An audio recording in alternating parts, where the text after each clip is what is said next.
House wife. ஆனால் அவங்க கண்டுபிடிப்பாங்க பாருங்கள், மாட்டிப்போம். போய் சொல்லவே முடியாதுங்க. மூஞ்சி பார்ப்பாங்க, க்ளீனாக கண்டுபிடிப்பாங்க. ஒருத்தன் சாதாரணமாக ஞாயிற்றுக்கிழமை 10 மணி வரையும் தூங்குறவன், அன்றைக்கி திடீர்னு பார்த்தீங்கன்னா காலையில் 7 மணிக்கு எழுந்துக்கிறான்.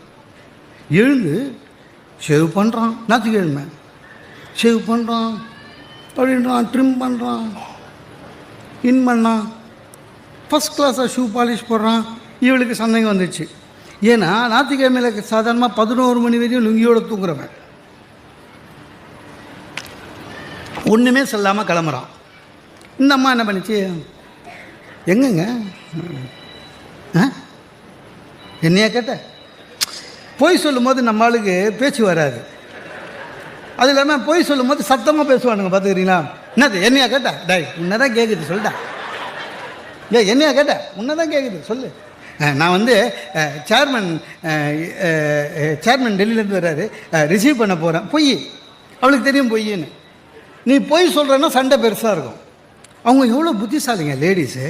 டக்குன்னு எம்டி வர்றாரா? சரி சரி சேர்மனா, சரி. அந்த மாதிரி நான் பண்ணிடுச்சு. விளையாடி இந்த பையனை கூப்பிடுது, டே இங்கே வா அப்படின்ச்சு.